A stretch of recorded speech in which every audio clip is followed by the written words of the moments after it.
everybody, welcome back to my channel. Hi everybody, I hope you're all doing all right. I haven't really been doing much today except talking to you online, and I do have a little bit of a situation going on here, but it's really under control, and I think I've been staying right out of the sunlight. Thinking back to what I went through in January with this situation, that was pretty bad, and I don't want it repeated. And so, as you can see, it's a no makeup day for me because I'm not really going anywhere. I may step out later on once the sun drops a little, but I really don't need anything. And I am still going through all those missing kids cases. And so what I wanted to say was that I found a great many more. And I guess I was using the wrong keywords. I believe that when you're dealing with one case, other cases that were investigated by the same police departments or whatever have you pop up as well. And so I found a few more. And so I may do the case of a little boy tonight. I'm not sure. I have to get into them. And God, guys, they're all so sad. And I really do want to take a look at all the cases that I possibly can in order to look at those emerging patterns like we found with yesterday's Holly Jones, the luring and the false story, although the criminal did confess. And, it's very controversial when a police department uses tactics that are not, ethical. But I do believe probably that maybe one of those hundreds of tips that came in regarding Holly Jones involved the perpetrator being seen with Holly. It couldn't have been more than an hour before she vanished. So obviously he had her in the apartment where he lived, and obviously he couldn't have gotten her up there without somebody noticing. I'm pretty sure of that. So I am betting on the fact that most likely the police went after his DA, not because they randomly wanted to persecute somebody. Although sometimes I wonder if that's what some do. But no, I do believe that a tip was phoned in, and it regarded this particular person who they probably already knew all about. And so I believe that's why the police went that far. But in any case, we'll never know. And so let's go on tonight, later on, and investigate some other case that happened in this province. And boy, I didn't know there was such a great many of them. It's very, very eerie and creepy to think that so many children are being trafficked. Whether or not they actually do ever go missing, I'm sure that a great many of them are trafficked. They are tracked, followed, stalked, whatever have you. Young women are not the only people that have problems like this. So we always have to be on guard, especially for children around 8 and 9 years old. It does seem to me that those are the majority of children that do go missing. It's so sad.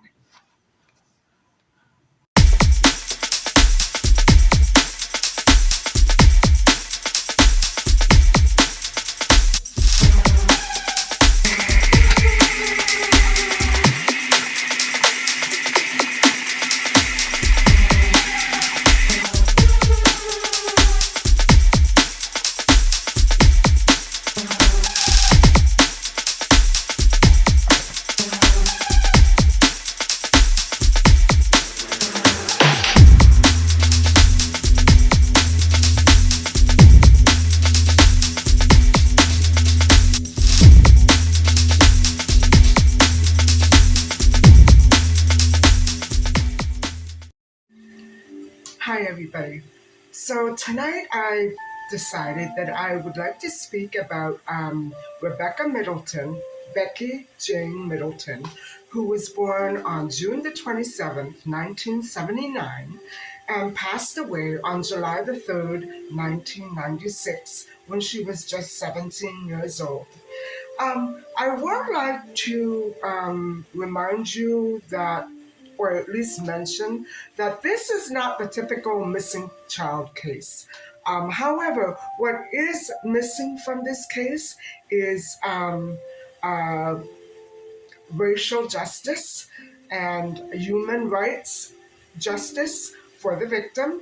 Um, and I have to, you know, also explain the context. It did not occur in in this province, although the girl was a 17-year-old, pretty sailing and skiing enthusiast Canadian from Belleville, Ontario, and she was vacationing on the island. In July 1996 with a friend to celebrate her birthday, and was actually on a 6-week visit, staying with her friend Jasmine Means at that family home in Flats, Bermuda. And so Bermuda is typically a very beautiful and luxurious island with quite caring and gentle, kind people who, incidentally, are often short serviced by the criminal justice system. And so she didn't exactly go missing, guys. However, she was kidnapped. So let's begin. I really had to scrounge around for details because so much happened in the aftermath of the attack that she what happened was very sparsely detailed online, and so I really had to dig it up. So, anyway, it just so happens that on a beautiful evening of July the 2nd, 1996, after drinking her birthday celebration away at the White Horse Tavern, the two girls, Jasmine and Becky, went to Jonathan Cassidy's home, another friend's home, from which they later on began to call out for taxis to come and pick them up and bring them home. And so they called several times, but lo and behold, no taxi ever showed up. And so I think they called a total of 3 or 4 cabs. And so the two girls were eventually, what they were doing, guys, was I don't understand how life is there.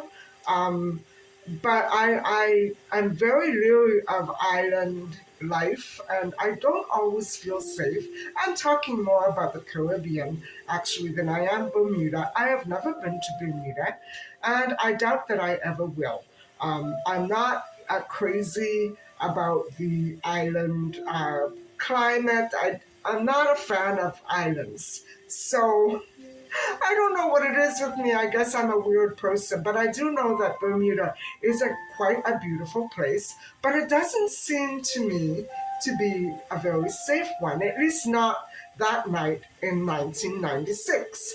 And so what I don't understand is why Jonathan didn't try to see the girls home himself, and why it wasn't discussed beforehand. I would have simply skipped the bar and gone for an afternoon drink and gotten home early. I'm very leery of places that I'm not familiar with, and safe or no, I'm always an early bird when it comes to partying and things like that. I don't know. I guess she felt comfortable there. So, what they did was, guys, Jasmine and Becky went to wait outside in front of the home or along the road, and the pair of girls were eventually approached um, by 2 men on motorcycles.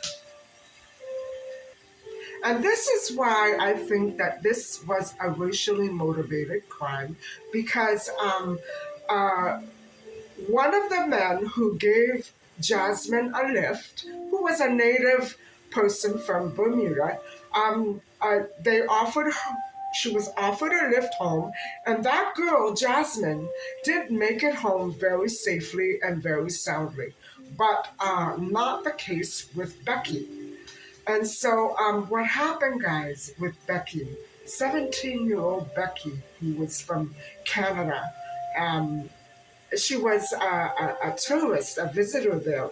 She was kidnapped, guys. She was attacked, assaulted, and stabbed over 30 times, up to, I believe, 35 times.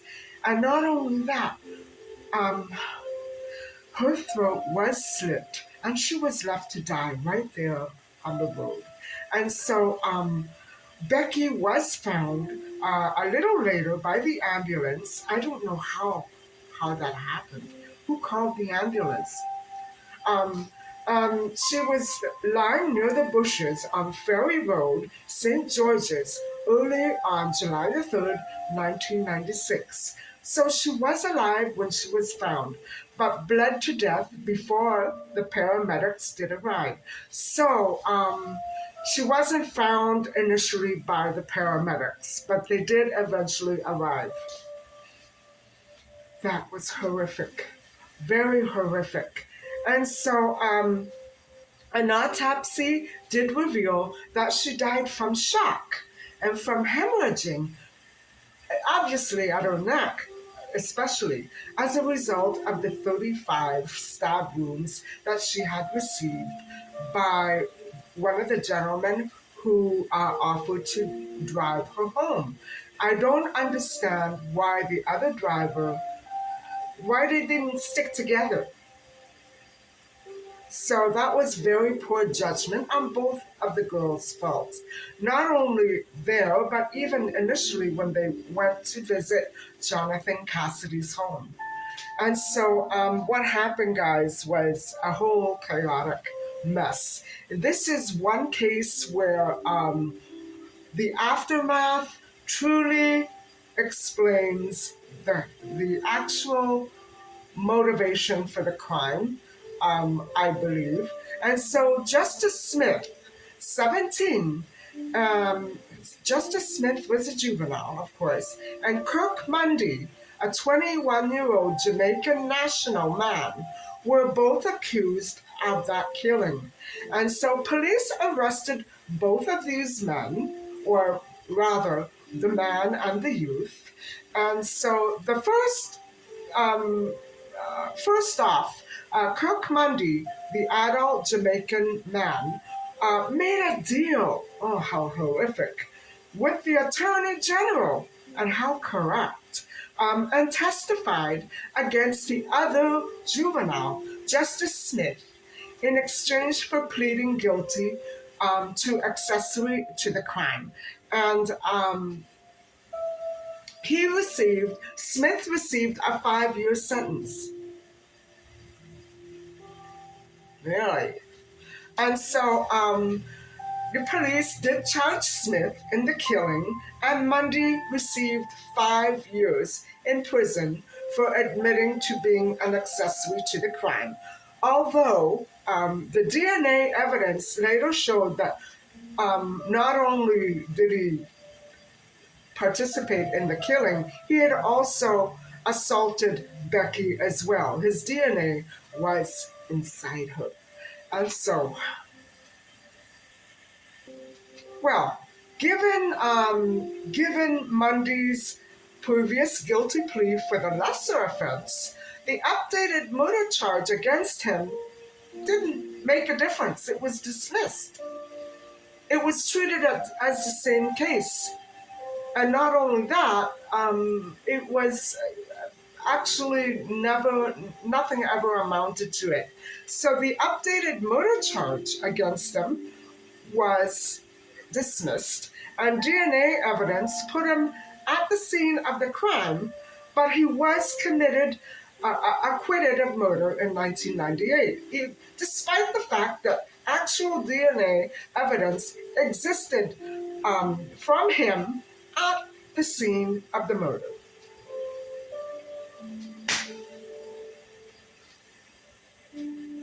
So, due to prosecution errors and this law on double jeopardy, which really should not have applied once the murder charge was updated and the new evidence was found, no one was actually ever charged with the real murder.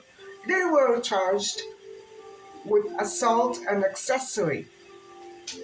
I don't understand that. I'm trying, but I can't. It screams racism to me. And so a judge dismissed the case because of lack of evidence. Okay? I'm now wondering what evidence is what defines evidence in that region of the world, but obviously not the same definitions that we go by, right? So, um, this was such a clumsily handled case all around, guys, all around. Um, uh, Against Smith especially, and the judge Vincent Mirabux ruled that there was inconclusive evidence to link the defendant to the crime. How can that be? How can that be? DNA is very personal and unique. How can that be? A retrial failed to secure a murder conviction and drew very much local and public and international fury, and with very, very, very well founded and good reason, guys. This ruling makes absolutely no sense whatsoever. And so the lack of prosecution and the Middleton family's persistence in seeking justice um, turned this case out to become very high profile and attracted the attention of Cherry Booth and the former UK Prime Minister um, Tony Blair. um, his wife, Cherry Booth, was a lawyer for the girl's family at a judicial review. And this case did generate a wide scale level of international criticism of the British courts in that jurisdiction for failing to convict anyone of killing Rebecca Middleton. So, guys, um, it really is a great big miscarriage of justice all around.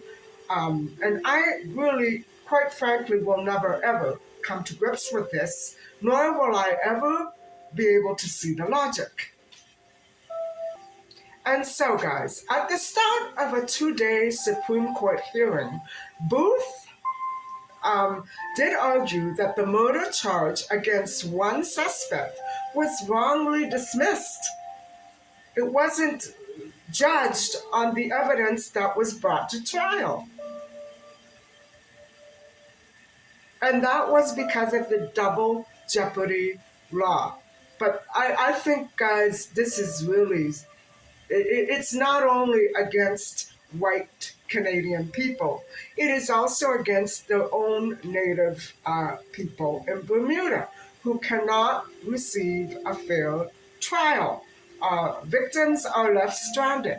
And so the case against one suspect then was wrongly dismissed, and another received only a mere 5-year prison sentence as an accessory to the crime, and he should have faced very grave and serious life charges. It was the only sentence either man ever served for the hideous crime, and a human rights specialist, stepped in and tried to become a spokesman for the Middleton family. And not only that, everybody, but because they were these two guys were essentially pleading not guilty, even though one of them admitted to being there, and the other was, his DNA was found. They had no remorse whatsoever. It was a hideous crime, a hideous, senseless, morbid, and racist and discriminatory crime that should never have been overturned and dismissed in court of all places. And so they expressed no remorse for Rebecca's abuse, her severe dehumanization, and her murder. And so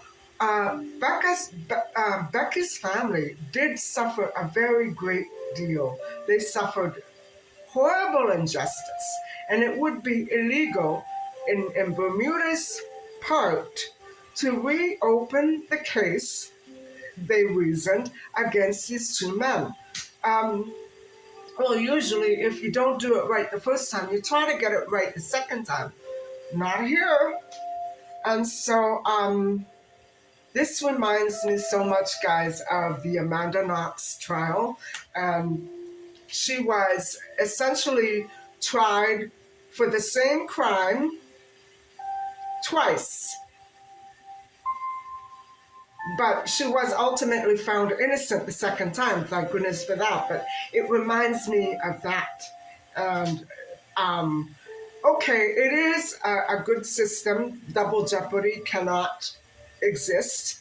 I'm thinking again of G. Paul Moran, who was acquitted the first time and received a life sentence the second time. So the thing is, guys, even in the second time, G. Paul Moran could not have been found guilty because his DNA, it wasn't his. So even, this double jeopardy system has to really be fine-tuned. And so normally when you have new evidence that affects the previous ruling, it has to be considered. And so, anyway, the family continued to press for the case to be renewed after the lawyer, Graham Allen, would not consider new charges against the two suspects despite the emergence of new forensic evidence, which actually emerged from the autopsy. So according to the autopsy, Middleton was also attacked, assaulted, as well as stabbed more than 30 times.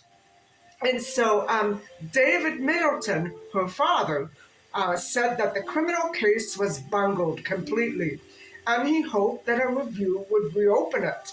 He said he wanted it to be examined under circumstances of human rights. And so the criminal prosecution failed. It failed. The victims' human rights were violated, and they were not rectified, and it should be looked at, and appropriate charges should be laid. Now, the way I understand it, the case was just left as it was. And so Middleton did also say that human rights violations against his daughter included kidnapping. And so, it was a number of very criminal and serious charges, of which none were addressed in the court system, or by the court system for that matter. So Britain's Privy Council ruled that Smith could not be retried for murder because he could not be put on trial twice for the same crime, even with different evidence. So Bermuda's director of public prosecutions decided not to reinvestigate the murder, but the Middletons did seek a judicial review of the decision and they appealed it. They asked that the evidence be revisited to lay new charges. Although Bermuda's Chief Justice did allow a review of that decision, nothing ever developed. And so Middleton did think it was important for Bermuda that the justice system address the case because it clearly failed Becky. It would be good for all people, islanders and tourists alike, that the justice system would address it clearly and appropriately. That didn't happen. And so he said that a proper indictment would help bring closure to the family. And Booth also said that the the law, the human rights law, should appropriately draw wide international attention to a review. But guys, it didn't work. Mr.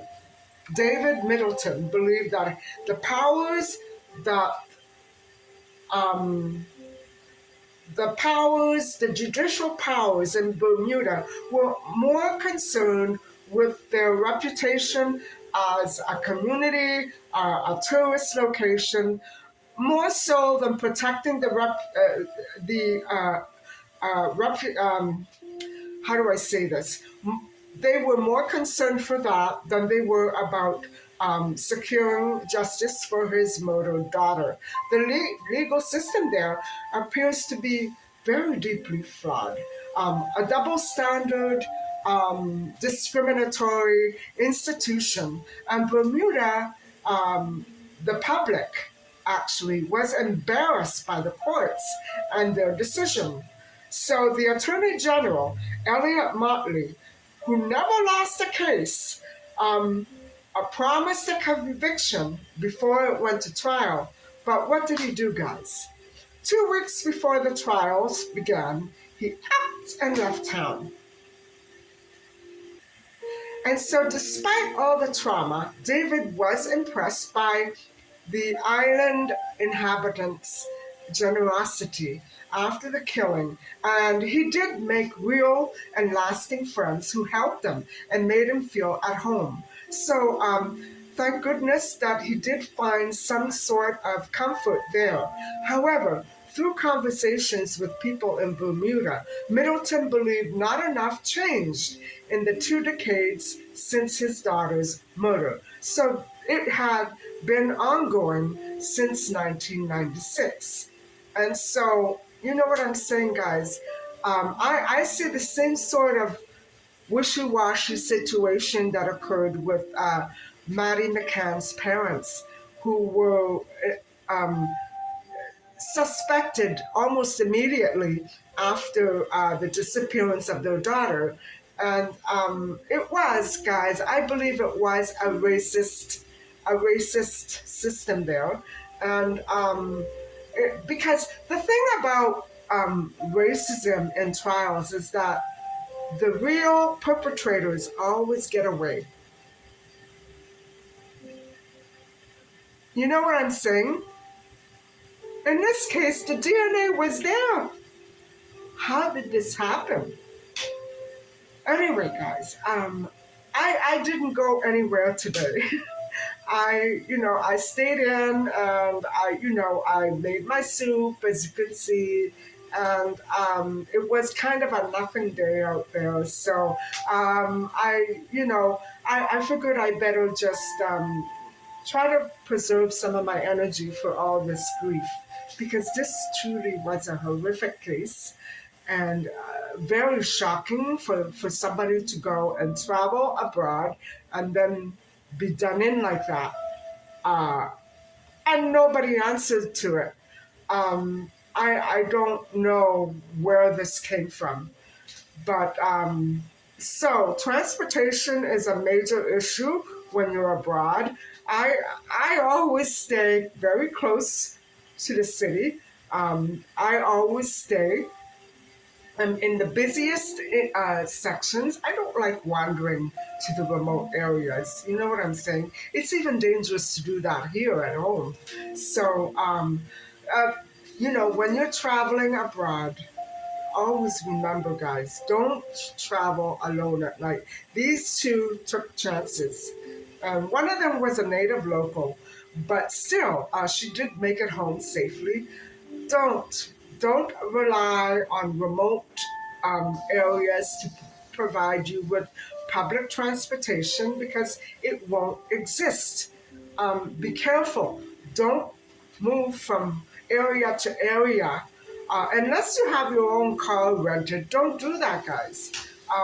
You don't know what you can encounter late at night, and so it's always best to stick very close to your lodgings at night unless you have reliable transportation right in front of the doorstep, literally.